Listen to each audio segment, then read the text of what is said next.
On today's show, the Cleveland Cavaliers open up the playoffs with a 121-100 win over the Miami Heat. Let's do some initial reactions as the Cavs take a 1-0 lead on this edition of Locked On Cavs.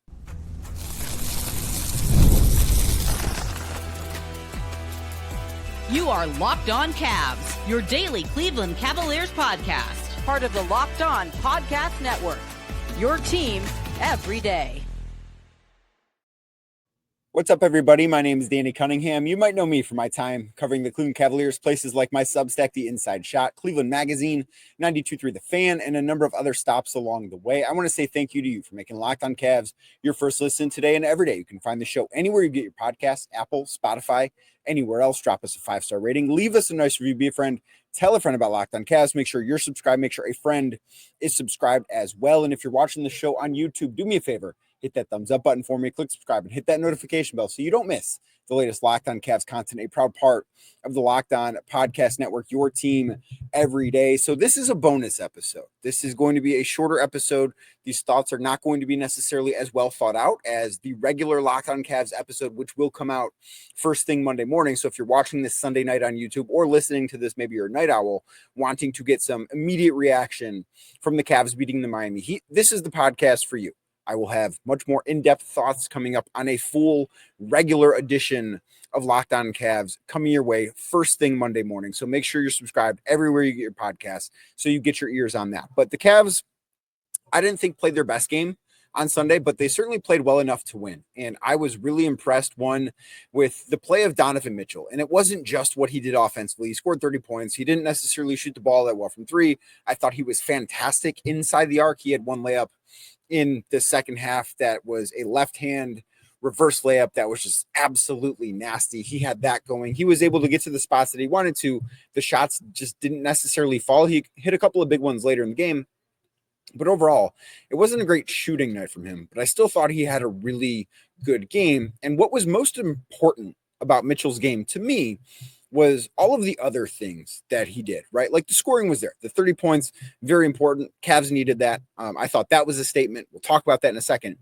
But the fact that he had 4 steals, the fact that it felt like every time there was a jump ball, every time there was a loose ball, it felt like Donovan Mitchell was on the ground. He was getting his hand basically on as many deflections as he could. He forced a jump ball with Bam Adebayo, which of course, he lost the jump ball because Bam is going to win that 9 out of 10 times. But the fact that he was diving on the floor for loose balls, I really think says a lot about the statement that the Cavs needed to make. And I don't think they needed to come out and necessarily play their best ever playoff game because of what OKC did earlier on Sunday or win this game by 40 points to really send a message across the league. I think they needed to send a message to the Miami Heat that because Miami is known for doing all the little things correctly, right? Like they're a team that, and they put it on their floor at one point. And I'm glad it's not there anymore because it was hideous.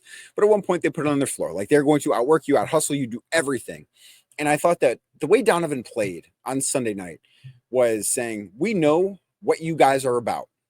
And I think the Cavs have a lot of respect for Miami. I think they have more respect for Miami, despite the fact that they finished 37-45 this year, despite the fact that they were the 10 seed before the play-in. I think they have more respect for Miami than they would like a normal number 8 seed. I do think that Miami has their attention in a way that I'm just not entirely sure one of the other potential 8 seeds would have. So I do think that's a good thing. But I thought the way Donovan played was a message that we're not going to be outworked. Just because we're 64 win team, just because we're the 1 seed doesn't mean that we're expecting to float on by in this series. I thought his play really was that kind of message. I thought he competed really hard defensively. I thought Darius Garland competed really hard defensively. I thought Evan Mobley played relatively well defensively. Overall, like that is the area where I was impressed with the Cavs the most was probably what they did on the defensive end. And it wasn't perfect. I do think that the defensive effort the Cavs put forth on Sunday, and I understand Miami shot the ball well from outside, but it did feel like a lot of those were some pretty contested looks. Like if you were to simulate what the Cavs did defensively over a 10-game stretch against Miami, like if they play this exact game 10 times over, I don't know how many times Miami shoots a better percentage from beyond the arc, which was, I believe, 41.6%. I don't know how many times they outperformed that, right? It kind of felt like, okay, are they going to shoot the ball better than this? And, Tyler Hero had a fine game shooting. He made a few triples like that. Those things are going to happen because they do have good shooters. It's not like this Heat team is just a bunch of pushovers, but I did think that the defensive effort from the Cavs was something that we needed to see, and it showed up. And I thought that is something that Cavs fans should be happy about going into game 2, is that the Cavs played, I thought, well defensively. They put a lot of pressure, especially early in this game. They put a lot of pressure on the basketball when Miami had it. It felt like their ball pressure in the half court was so much closer to the half court line than it was during the regular season. It felt like they really amped things up as far as that goes. And I thought that was a good sign. I think that's just going to be something that we're going to see more of as the postseason rolls along, as the series rolls along. And then, of course, one of the other huge stories from this game, Jerome. Ty was remarkable. First ever playoff game. And, I was sitting in my seat during the fourth quarter. He had 16 of his 28 points in the fourth quarter. He was just absolutely impeccable. I was sitting in my seat and I was thinking, man, remember when Kobe Altman and Kenny Atkinson had their preseason availability? It was the Friday before training camp started in Independence at the practice facility. And Kobe was asked about Ty Jerome, and he called him the MVP of September. And that was a quote that has certainly made its rounds across social media. You've heard it on this podcast. You've probably heard it referenced on the broadcast before.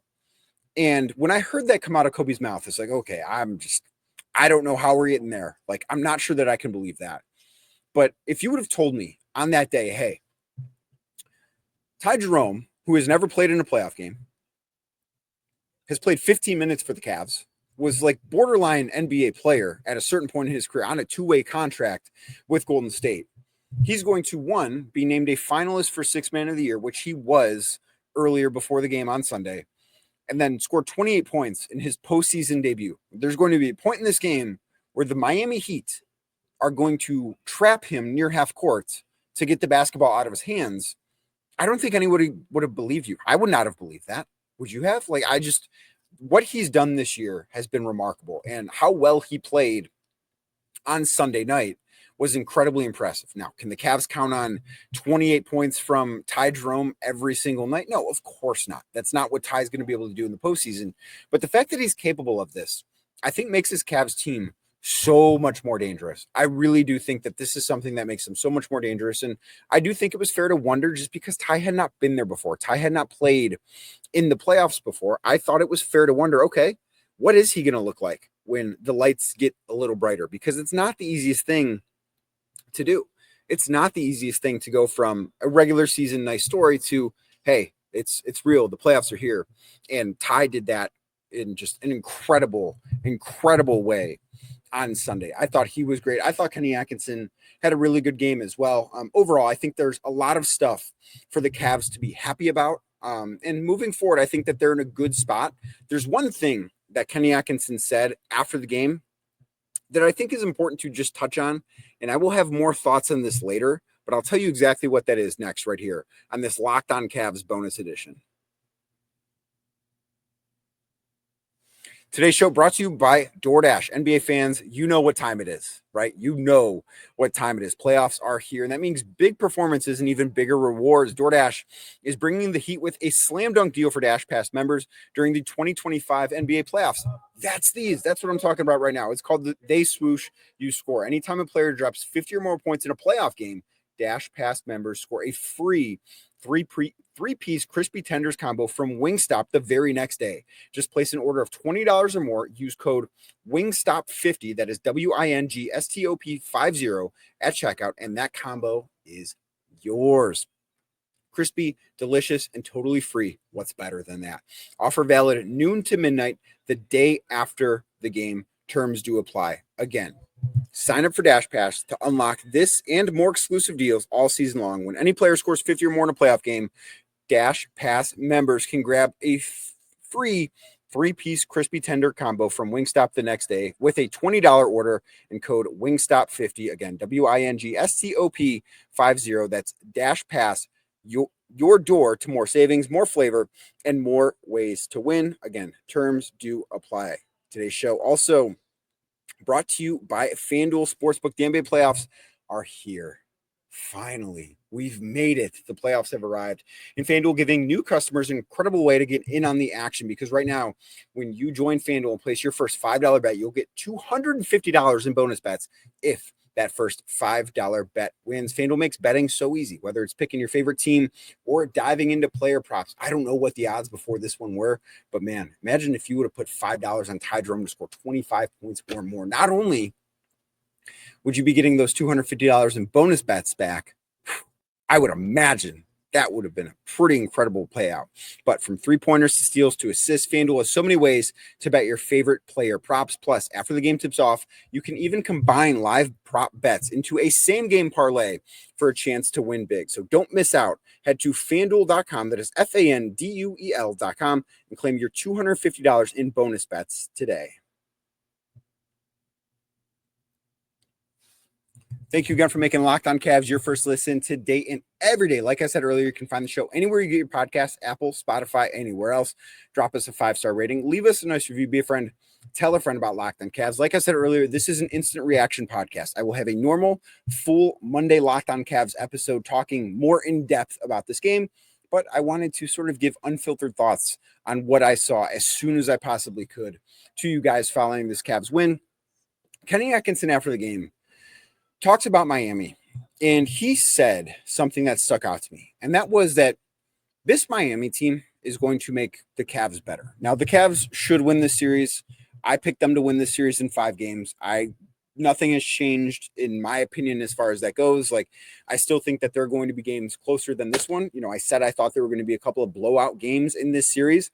Maybe this counts as one. I thought Miami did a good job in this game of keeping things relatively close for the most part. But Kenny said that this Heat team is going to make them better. And I couldn't agree with that more, because you see a lot of teams that particularly are in Miami's position where they're the 8th seed. The Cavs are heavy favorites.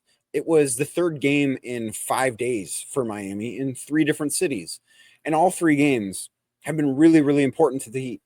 And I do think it would have been really easy for Miami to just kind of, okay, the Cavs are up by 16 in the second quarter. We're going to lie down. We're just not going to fight back. This is kind of, we're already starting down 1-0. We're going to lick our wounds here. We're going to get back to the hotel. We're going to rest, and we're going to come back and give it our all on Wednesday in game 2. I could have seen that being the case for most teams. It's not the Miami Heat. It's not who the Miami Heat are. The Miami Heat are going to play 48 minutes every single game, like it or not. They did that for the most part on Sunday. I don't know if they played a full 48, probably closer to like 45 minutes before the Cavs really pulled away. But the Cavs, I do think, are going to get past Miami. I think they're going to win this series. I know that's not some bold statement to say, oh, the 1 seed's going to win a series. Of course, right? Like, we all kind of understand that. But what I do think is that the Cavs are going to be better for facing Miami. I talked about before the series that I didn't think this was the path of least resistance, and it's not. Facing Atlanta would have been easier in the short term for the Cavs. But as long as they do get through the series, which again, I expect them to, and remain healthy while doing so, I think that they will be mentally tougher, because I think this is a bigger challenge. And I think in the long run, that's a really good thing. I think that entering a series potentially next round against the Indiana Pacers, if both teams get there, the Cavs will be better tested than they would have had they played Atlanta, had they played Chicago. I think that is something that benefits them. If they ultimately get to the conference finals and see the Boston Celtics, I think that being able to draw back on the experiences that they'll have from this series is a really good thing. And I think it's a really good thing for Kenny Atkinson in particular, because if you look up and down the Eastern Conference, how many coaches do you see and say, you know what? I don't think Kenny has a distinct coaching advantage over that guy. He does not have a distinct coaching advantage over Eric Spoelstra. He doesn't. You know, in the next round, I don't think he has one over Rick Carlisle. I think that's really close. The rest of the East, I would take Kenny Atkinson over every other coach in the Eastern Conference. But I think that Spo is going to push Kenny to be a better coach. And I think ultimately that's something that will be a really, really good thing for the Cleveland Cavaliers. All right. So like I said, this was an instant reaction bonus episode of Locked On Cavs. I have a lot of thoughts from this game. These were some of them. They're not necessarily the most thought out thoughts that I've ever had. I will have all of them. I promise them to be well thought out in Monday's edition of Locked On Cavs. So if you're listening to this you're probably thinking, well, it's Monday. What am I waiting for? There's another episode in your feed. If you're listening to this Monday morning, if you're listening to this Sunday night before 5 a.m. on Monday, there will be another episode coming your way very, very shortly. But before we get out of here, make sure you subscribe to Locked On Cavs everywhere you get your podcasts, Apple, Spotify, everywhere else. Drop us a 5-star rating. Leave us a nice review. Be a friend. Tell a friend about Locked On Cavs. Make sure you're subscribed. Make sure a friend is subscribed as well. And if you're watching the show on YouTube, as we get out of here, do me a favor. Hit that thumbs up button for me. Click subscribe and hit that notification bell so you don't miss the latest Locked On Cavs content. Again, a proud part of the Locked On Podcast Network. I will be back later on Monday or early Monday morning. Probably a better way to put it, talking about the Cleveland Cavaliers.